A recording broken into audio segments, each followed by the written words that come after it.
Hey folks, Farm Tour Tuesday, March 7th, 2023. So, we have started out here with Payday and his ladies. So we'll get to cracking on that. I'm gonna, standing in mud. All mud. Everything is mud. So, yeah, that's where we're at right now. Everything is just mud. Their paddock is obviously the nicest paddock when I'm over by the gate, and over by gates is terrible. So, let's flip you around and show you them. I know a different view than you've been getting the last couple times. I wanted to grab, they had rolled that round over here, and I wanted to spread it over here because, hi Miss Oates, hi Miss Oates. I wanted to spread it over here. That way the farm sitters can just throw their feet over the fence without having to come in here at all. Just saves them one more set of gates to deal with. So, because yeah, we leave Thursday. And I think I have everything pretty well set up for our farm sitters. So fingers crossed that's all good. I really you can kind of start to see some baby bellies, and never on oatmeal. You have to really know what you're looking at on her to really tell. Dose here's the one who I'm like, yeah, that's definitely a baby belly starting to poof out on the sides. And then Duddy here is kind of getting one. But to the extent that I really don't think that they're not going to farrow within 10 days. So I feel pretty confident not moving them to the farrowing yards while we're off. So I did think I would show you their paddock real quick so that you could see the amount of grass that is still out in this one. So I said, these are the two paddocks that aren't really getting grazed. Hadn't been gotten grazed really much over the winter. They just didn't have other pigs out here. So lots, and they have that gate back there is open, so they have access to this one back here. And the reason we haven't used it as much and why we don't lock pigs in this back one very often, unless there's really nice weather, is because we don't have a shelter back here. I need to get another one of those hut style shelters and put it back here. So lots of forage for them to graze on back here. So they will totally be fine for the 2.5-ish weeks until it's 2 weeks, I guess, till we get back to move everyone around. So yeah, that is this one. That is them. Now we'll roll up to the quagmire where Red and his ladies are, because that one is real beat up. Actually, let's walk over here real quick. The feeders are very disgruntled because they haven't been fed yet since we did these guys first. But I'll show you where the feeders are going to go when I get back. Also, you can see that this is all just either footprint damage or because this area floods, they're just cropping the grass really short. And I'm trying to step on these fescue clumps to make my way across this. Maybe my hope is one day it'll flatten them out a little. It hasn't worked so far, so. But here's where Red had come from, Red and his ladies. So the feeders will go in here. You can see we've got that haze of green now. Super excited. But so it'll have had at least three, if not 4 weeks worth of rest, right? Because the feeders will move down here when I get back, and now grass is actually starting to grow, so I expect a nice solid sheen of grass when I get back here in this paddock. And then they're only going to be in it for a week because everybody else will be moved, so then they'll move to this paddock. And if the weather is pretty nice, I'll shut them out of that far paddock and then move them over there. And when I move animals over there, since there is no shelter, it's just kind of on a keep an eye on the weather. If the weather's decent, your pigs can sleep outside without any hassles. It's what they would do in the wild. They're totally fine. There's a couple of trees up on the bank that they like to sleep under, but more often than not, even in a paddock that has a shelter, if the weather's decent, they just find a high spot out in the field and they sleep there. They build a weird little nest there instead of sleeping in a nice shelter. So as long as the weather isn't terrible and it's not going to be cold and rainy or anything, I'll shut them in there for a few days if the weather is nice. And then if I check the weather and I'm like, okay, that day is going to be pretty rough, I'll pull them up into the prior paddock for that, that time period that the weather is terrible, and then throw them back over there until we hit that 1 week worth of grazing. It is a ridiculous system to make it work. So definitely just need to get a shelter put out there. Been thinking of pulling the shelter. You can see, oh no, I have gloves on because it's a little chilly, so couldn't zoom in. You can see Griffin sleeping up there on his thing, so you can see everything again.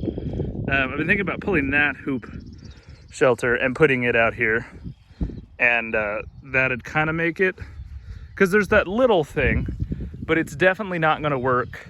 There's that little hut thing that's in there, the like 3-sided one, so that'd work, but only for like breeder groups, not for feeders. There's nowhere near enough for all of the feeders to get in and out of, but it is better than nothing, and it allows us to have a shelter in the far end. And then when I do build a new shelter to replace it down there, I wouldn't need to go near as far. So that's a thought. I may do that before the summer's out, unless I can get my hands on more of those hoops. If I can get hoops, I'll just build another one and it'll go straight out there. So, all right, we think we've spent long enough on this one and talking about this field. Let's hop on down over to Red. So I thought I'd catch some of this walking over there. This is my least favorite thing. When you step in puddles and it shoots up your legs. I don't know if that's an everywhere thing or just we have the perfect type of mud for that here, but it is very frustrating. The leaky weirs seem to be kind of working. You can see, even though water is flowing through, you can see that flow there. There is stuff building up, like the bubbles on the top are showing areas where, and there's some stuff. Stuff is getting caught and slowed down, and once the grass grows, that's when I think these are really going to come into their own. Is once the grass fills in alongside them, right? So that then, you can see some flow there. Because then they'll act as a better screen. So, and there's still, got a bunch of wood, still those to put in. I'll be putting in some of those when we get back from our trip. But until then, the few that I've gotten in are gonna have to do. I've got a slammed day between this afternoon, got to run in, and I'm doing some stuff for the website, getting memberships updated. So I'm kind of running behind on projects I wanted to get done before I left, but kind of is what it is. And then we'll see if I can get it all done today, but I know that I've got hours and hours worth of work to do on that website to get everything caught up and revamped and redoing the memberships page. So we'll see how that works. All right, so back to actual farm stuff and not association stuff. Here is Red and all his ladies. And I really, like I said, I still can't tell whether or not they're not showing to me a baby belly. They definitely won't be due on the 23rd, that's for sure, if they are actually bred, because that's just like 10-ish days away, right? So yeah, or no, that's more than 10-ish days. It's like 15 days. But I'm not real confident. Every now and then, when Donut stands at a funny angle, Ginger, hi, you're in the way. Yeah, just go around me. Go. Every now and then, when Donut stands at a funny angle, I kind of think she's getting a little bit of a bulge. But Ginger, I really can't tell. And Biscuit, I can never tell until she's like ready to pop. So I don't even, Biscuit and Oatmeal, I can never try to guess. Like, it's just well, we'll see when they look really, really close. So that is that. This paddock sorely needs a rest. This paddock will get the longest rest. Really, there's even, like I said, the only reason they even moved into this paddock is because I needed somewhere to put them and those feeders. And this was the only spot that like fits with pig Tetris, to where there's not pig on fence lines that are, you know, boars to boars, or boars to feeder gilts. So this was really, and it had 3 round bales in it. One is completely down. Well, when they moved in here, they had the 2 or 1.5-ish.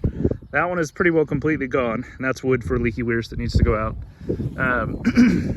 But then this one, they've started to really spread out, and I've been pulling it to stuff in their shelter. Not that they've been sleeping in it. They really like sleeping on that one down there, just on what's left of it. So, all right, that is them and their update.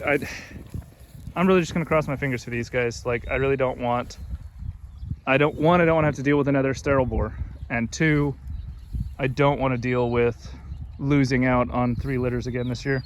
So we'll just continue to keep you updated. Remember that there's not going to be a farm tour Tuesday next week because I will be gone. So I will attempt to film 1 or 2 talking head type videos for some topics that I've got. But even then, we just keep slamming our schedule. So I'm gonna try, just don't expect anything crazy. All right, let's move on to the feeders. On the way to the feeders here, I actually thought that I might stop and show you what the elderberries are doing. So these smaller ones have just a little bit of growth. Bigger ones, it's kind of hard to see that, are really starting to put on some growth. Yeah, so hopefully those guys really take off this year. There's this whole section here planted to them. The willows have not, trying to not step in any. Oh, actually,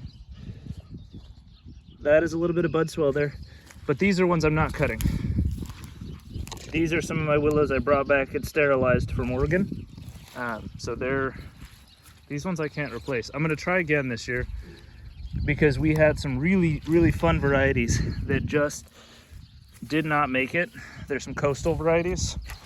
So I'm gonna try again because we're going out there in spring, right? So it is the time again of year to collect them. So I'm gonna give it a go. But I mean, this was two whole rows of the like 6 or 7 varieties that I gathered. And there's a couple of individuals, so move this giant ragweed stem. A couple of them did make it. Like this is, it's Oregon willow. It's the cultivar Nehilim.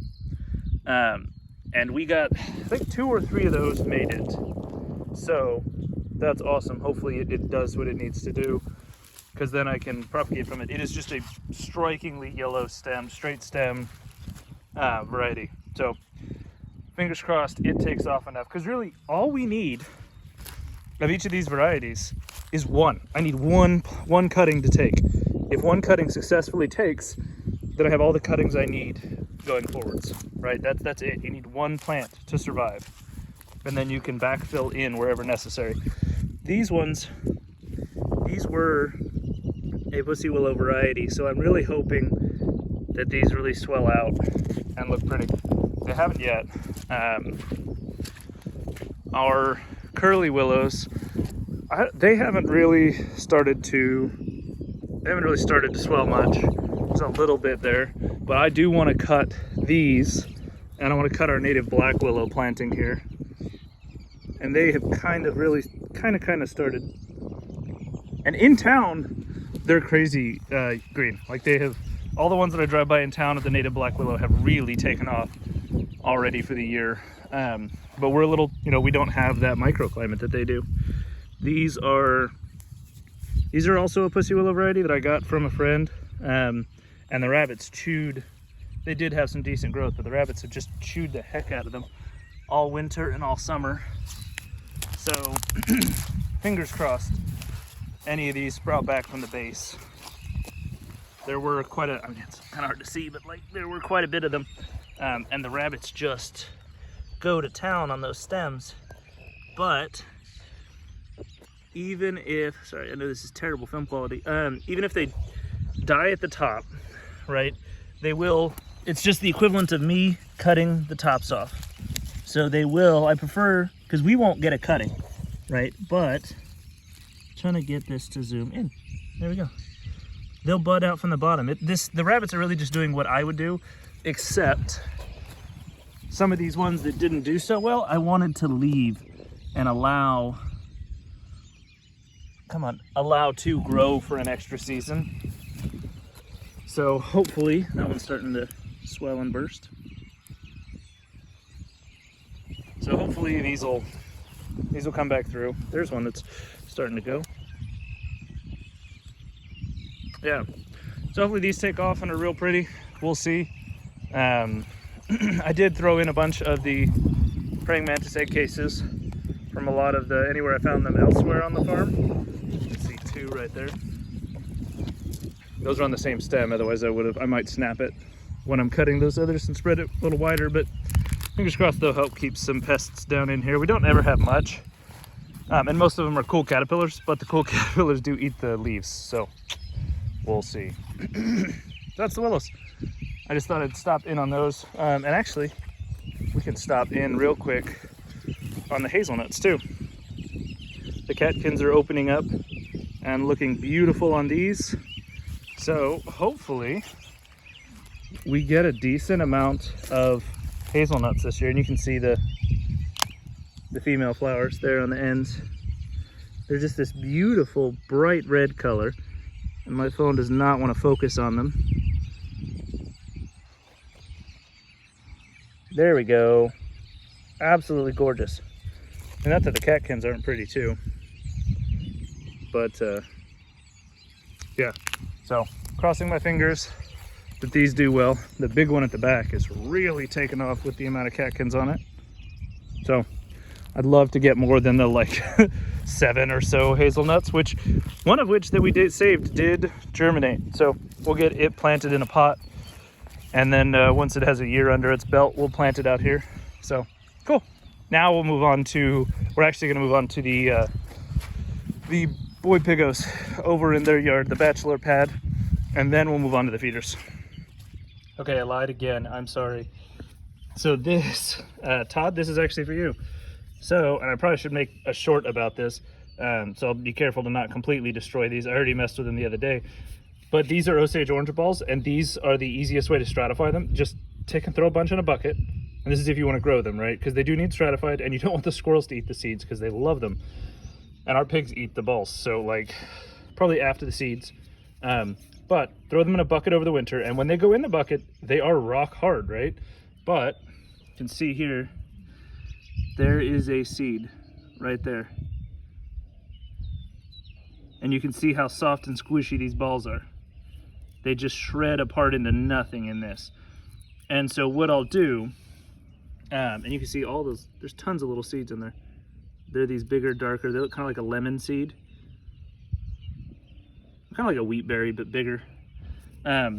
So we'll just take, and I'll take a paint stirrer on a drill, probably the one we use for our stirring up the whey, and I'll just blend all of it, and it will literally just turn to a bucket of mush. And then we'll strain off, the seeds will sink to the bottom, and we'll pour off all of the rest of the stuff, add water, pour off, add water, pour off, and all of the soft, fleshy bits will come off and pour away. And they're not, but then the good seeds will sink to the bottom. And then by the time you're done, you'll have a bucket of clean water and a bunch of seeds at the bottom, and then you can plant them. And you can either just, you could, if you wanted, blend this all up and just make sure it's all thoroughly mixed and just pour it out in a hedgerow, and they'll all come up just fine. But if you're wanting to propagate them in trays, you want that nice clean seed, or in a bed, you really do want the nice clean seeds. You can kind of spread them out a little easier. But yeah, we've got several spots that we want to do them, and Todd asked if I was going to be bringing any to the show. So in June, the IPBA show up in Mexico, Missouri, and that is my goal. So these will, as soon as I get back, we'll clean them off and get them in pots to start them. Normally I would start them earlier in the year, but we have just been so busy. I actually didn't start any of my trees as early as I would normally do. Normally I would start them in February or even earlier in January. So we're a little bit behind on starting trees, but that just means they'll be 2-3 inches shorter. Won't be a big deal. It does mean we'll be able to move them outside a little faster so that they'll get acclimatized a little bit better. So, all right, now I promise we're moving on to the bachelors and then the feeders. Alrighty, here we are with the bachelors and their whey. They have, in the meantime, in the short time that it took me to turn my phone on and lean back against this hog panel here, they have already turned their whey a nice muddy color.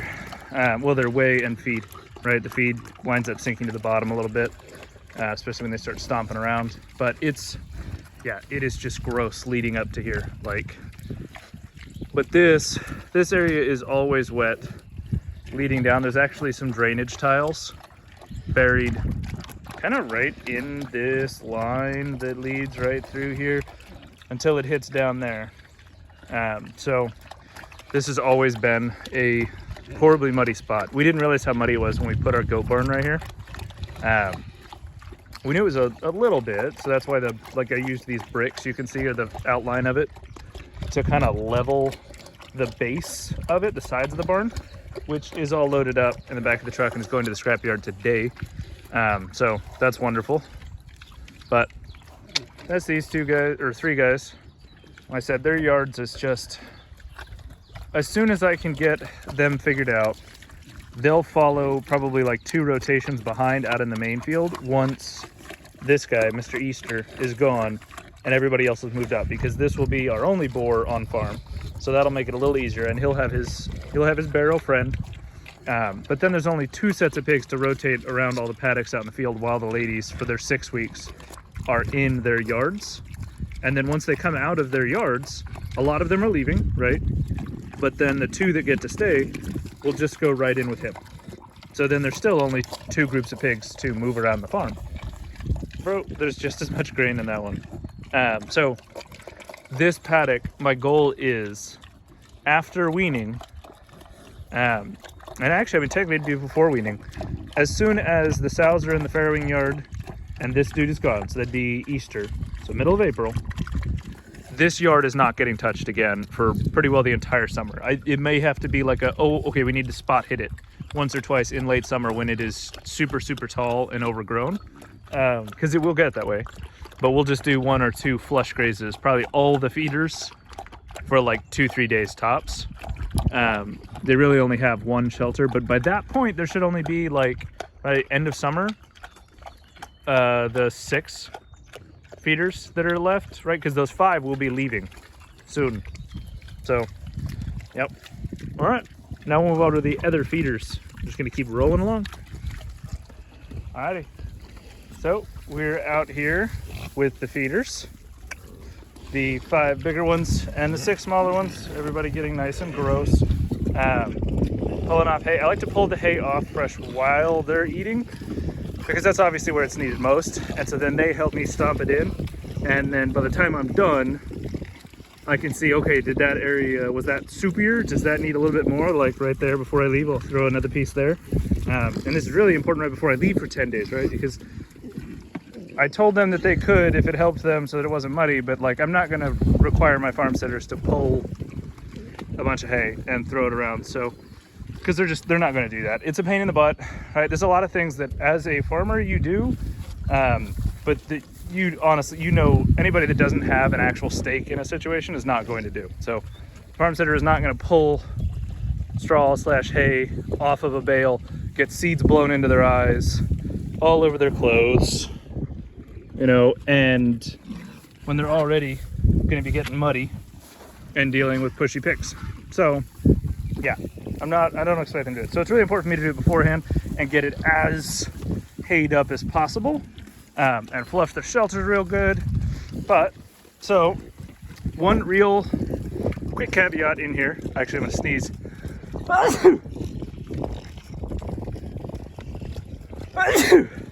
There's 2. Sometimes they come in sets of 3. Nope, just the 2. Okay, all that hay. So one thing I wanted to real touch on before I forgot, because I forgot when we were over there with him. I'd asked you all to help come up with names for that little red boar, your butt. And we had 2 suggestions. So if anyone has any other suggestions, now is the time to throw them in. I'll create a poll this week, because they were both great suggestions. So I'm kind of stuck on what to go with. So like I'll create a poll and everybody can just vote. I'll throw the poll up on YouTube, because I think I can do a poll on there. We got access to that feature a little bit ago. So we'll do a poll on YouTube, Facebook, and Instagram to name him. The 2 suggestions that I have gotten so far were Johnny Cakes and Copa. So great suggestions. Like yeah. Because like I said, I like breakfast foods, and as we're curing more stuff, Copa obviously fits in that, but it also fits in all the charcuterie that we've been doing. So, and the Copa is a nice big chunky red muscle. So yeah, it is a great suggestion. So And so is Johnny Cakes. Like, this perfect. So yeah, because his dad is toast and his mom is donut. So like, great suggestions. Anywho, I'll throw those in a poll. If you've got a last minute suggestion to throw in, drop it in the comments and I'll add it to the poll. And I'll run the poll till the farm tour Tuesday that I get back.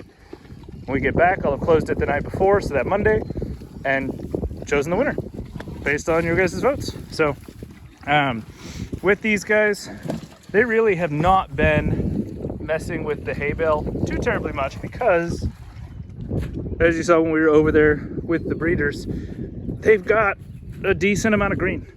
So they're out here grazing. There's that spot from last week. It's no bigger than it was, so that's good. You can see the grass is pushing through it. So yeah, they've got, like, they're consistently grazing it up. And of course, where it is the worst muddy, they're walking and tromping and making mud, like up around the feeders, around the wallow area, around their water barrel. But for the most part, it's good. Lots of hoof prints. But yeah, like, the grass is actively starting to grow and come back. So they're actively grazing and not eating the hay as much.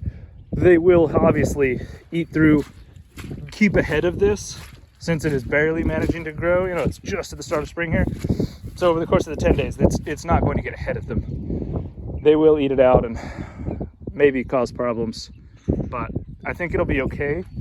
And then that one will have gotten a really nice rest. And then that's where they'll go next. And then there's tons of grass down on the end where Payday and his ladies are. So that will be good. But yeah, this paddock has really taken a beating over this last year and just still stays pretty nice. Sawtooth oaks, just checking on it. Looks like it'll do all right. Okay, that is, let's go ahead and flip around, I guess. That's gonna be it for this week's Farm Tour Tuesday. We hit a lot of stuff. We hit all the pigs. We hit several of the plants around the farm that are doing, to give you guys some updates on those. Obviously still a lot of willows that didn't fully get cut. Still a lot of, hey, here's one of our chestnuts actually. Looks like it's doing okay. This is one of our grafted chestnuts, but no. So it was a grafted chestnut. Here's the graft. It died off, so this is a seedling, the rootstock. After the grafts die, I just, like, if they do and we can't get them replaced, I just go ahead and let the rootstock grow up. And so it's better than no chestnut. But yeah, so we hit a bunch of plants, hit all the pigs. I think we've touched on everything going on. I have taken care of all of Toast's processing up to the point that it could be, right? So we got some fresh stuff done, some like roasts, because Claire likes roasts. So we got those. We didn't do any chops or steaks because we threw all of that into cured or into those roasts. I only did maybe 15 or so pounds of roasts. It was like six or so packages of 3-ish pound roasts. And then everything else went into cure. So we did, several hams, copas, fiocos. I wanted to do a prosciutto or a speck, but my bags are just not big enough for those. I need to get some bigger vac seal bags if I'm going to do that, or use a different method, maybe use a tub or something like that. But like, I didn't have space, so that wasn't happening right now. Fingers crossed it'll happen on a later one. I also didn't have the fridge space now that I've got all the salami in there. So we also did 27 pounds of salami. So fermented with the bacteria. It is, I forget the name of the bacteria that we used. It's a starter culture you can get for salami. I'll drop the name of it in the little thingies here. It'll have already popped up. So fermented with that for 48 hours. One of them is a Genoa, which is a pretty traditional type of salami. We did a spicy salami with a bunch of cayenne pepper and paprika and stuff. And then we did one that utilized all the bacon ends from the last round of bacon that we made. So there's always the chunks, and I had just cubed it up and was like, well, I'll throw it in a sausage or something, because that'd be really good sausage. And then I was doing this and I was like, you know what? None of the salami I didn't have any big chunks of back fat. So I wasn't able to do those big, hunks of fat that you'd find normally in salamis. when in nice salamis, because you can just get the like more summer sausagey looking like salami. So I was like, oh my gosh, I'm gonna throw the bacon cubed ends in there, cubed up ends, and so we got that thrown in, and so that is making the other one. I just used a pretty basic-ish salami recipe, but replaced some of the crazier stuff with, which a lot of these cures are really basic. Like, as long as you follow, and like, because I've been looking at a ton of cured meat recipes lately, right? Like using the EQ method, as long as you're between 2 and 3% salt, and if you're doing a short cure, it's going to be cure number 1. If you're doing longer than a month, then it's going to be cure number 2.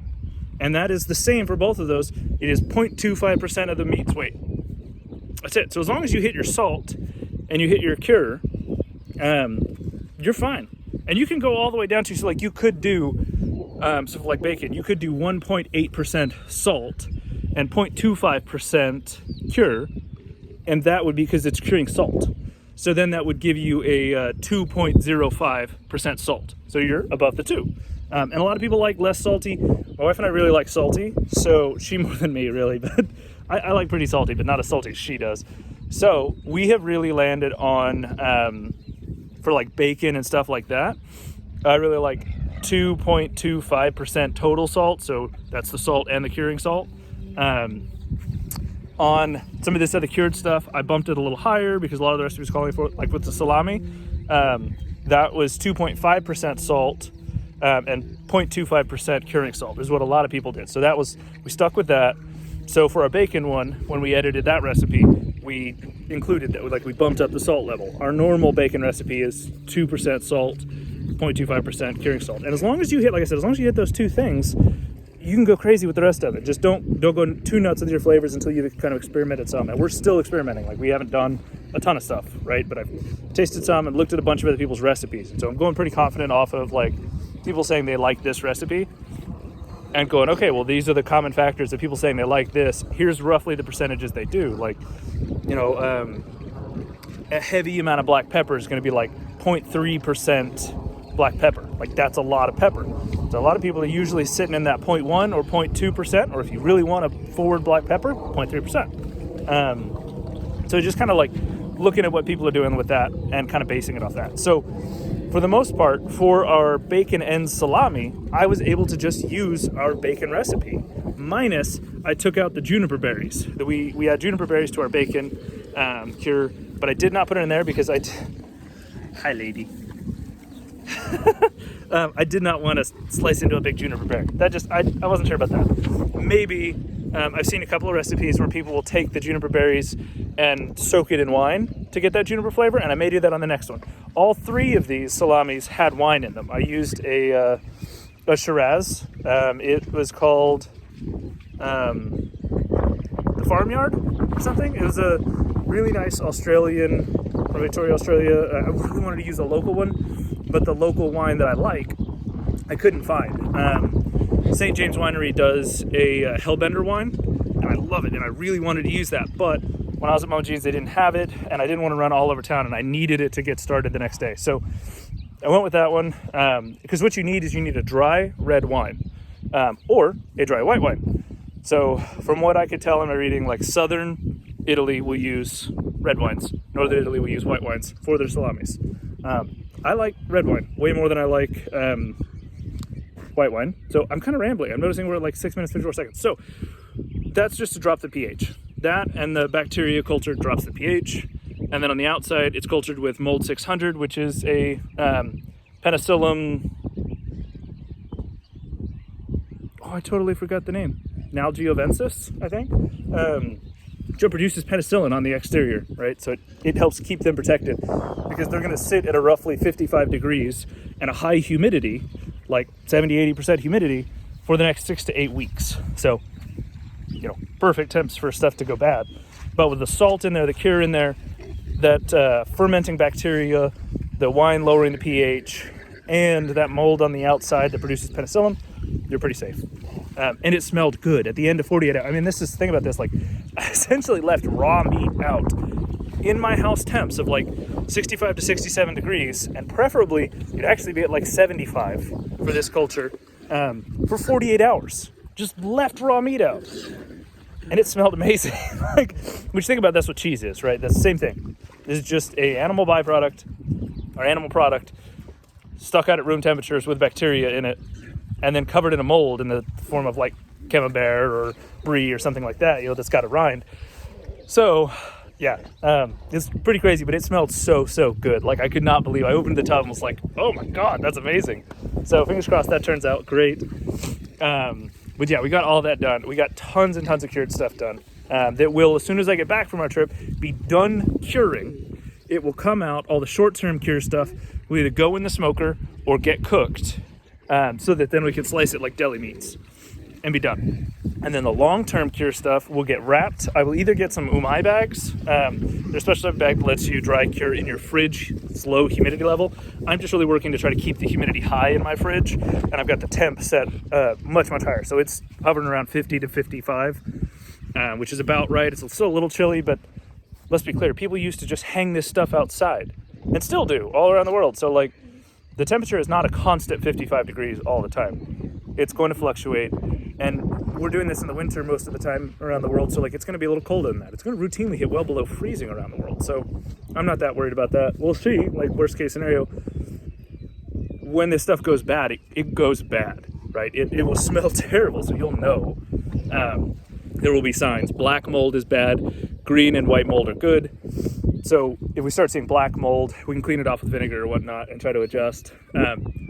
But like, it will smell. It is literally rotting meat if it goes bad. If it doesn't, then it just cures and gets funky like cheese. So that's good. So you just kind of trust your nose. But we got all that done. That stuff will come out, get wrapped either in umai bags, or I'll try to order some actual, we did not have enough casing stuff from him because we just didn't get it all back to be able to, I did get the bladder, but his bladder is not going to be big enough to fit that copa in. Maybe one of the smaller copas we got from the other side. We'll see. But we'll either do that, or we'll get some beef dry aging bags. You can use their wraps. You can use those, or you can get order casings. So we'll see what we can do there. But we'll get the long-term stuff wrapped.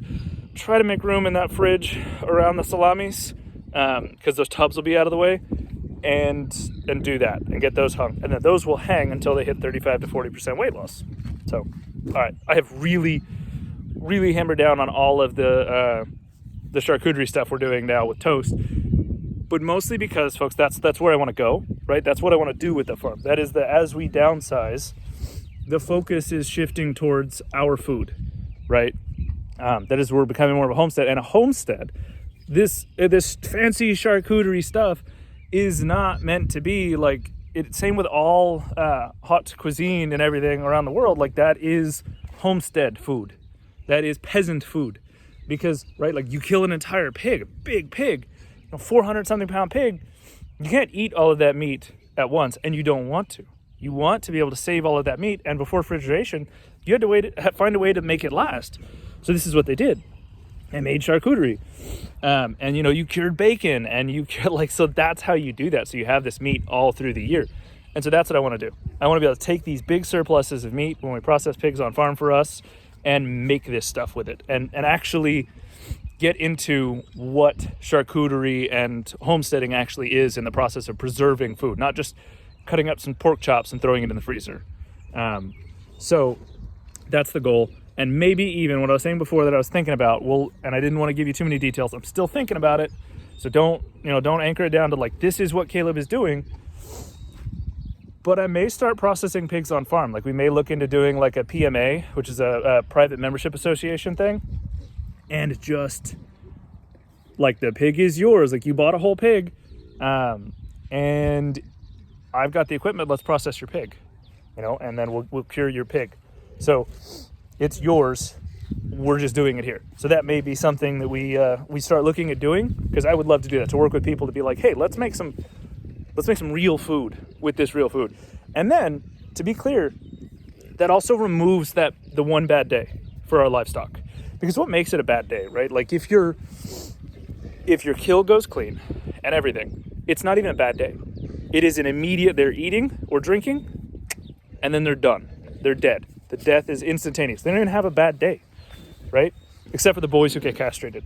So that would be the goal. The bad day is having to be loaded up into a trailer, hauled to an unfamiliar place, and then a bunch of weird people and weird noises and other animals screaming around them and distressed. It's the distress that causes that bad day. So if I can remove that bad day and then die on farm, one, we're further reducing our food miles, and two, we're removing that bad day. So that's kind of the end goal with that. Like, I think that's what I want to do. That's the direction I want to take this. We'll see if we can pull that off and, not get in trouble. But I've talked to a lot of other small farms or just people that are running their own little butcher shops and are doing this kind of thing. So this is something I'm digging more into. This is what I'd like to kind of look at. And so that's really why I'm like digging into this charcuterie stuff, is because that's what I want to do with it. Like, I don't want you to just, get a pig and you got a pig. Like, I want you to be like, hey, let's make bacon the way your family likes bacon, not be trapped with, well, this is what the processor does. They make this sausage, they make this bacon, yada, yada, yada. I want to be like, hey, what do you want to do? Like, let's break your pig down how you want your pig broke down. What is your family going to eat? What are you guys going to enjoy? Like, let's get the most out of your pig. You want a ham all? Like, let's do a ham all. Like, or a prosciutto. Like, let's do it. So that's kind of where I'm at with that. I'm going to wrap up because this video's again going to be a really long one. Hopefully it will tide you over from Farm Tour Tuesday not happening next week. So thank you all for watching. Thank you to our Patreon supporters, Raymond and Ashley Hunter. Seriously, you guys are so appreciated. Like, I cannot tell you how much I appreciate. It's, it comes out to, on our end, like $8 a month. But it's amazing. Like, that is so great. I'm already I think we're going to take the last couple that I've gotten. I think we've had it for several months now. So I think it's enough that I can buy one of those little mics. So I'm just going to keep investing that stuff back in. But then hopefully when it's really windy, it won't be terribly windy. I got one for the show that Laura Tome sent me, so we can use it for the show, for the crowdcast talks for the association. And I want to test it out and make sure it actually connects to my phone, because we're going to use my phone to record the crowdcasts. So I'm going to try it out on an upcoming video that's when it's really windy. See if it works, because like I said, I need to connect and try it out anyways. If it works, then I'll go ahead and buy one with that money. So that'll help do that. That's what the association stuff goes towards. Or not the association stuff, because that Mike will ship off with all the other association stuff to whoever takes over after me when I leave, when my term is over at the end of this month. So I've got to do it before the end of the month. Or actually, no, I'm holding on to it till this show. So before the show. But there you go. Okay, so yeah, that's what the Patreon stuff goes towards. It goes towards funding me getting new stuff, getting better tripods and stuff, getting mics, things like that, and me being able to take more time to do this, although obviously I'm burning a ton of time doing this. All right, I promise, we're done. Thank you guys for watching. You guys have a great 2 weeks, and hopefully I will see you between now and then with some other content. Have a good one.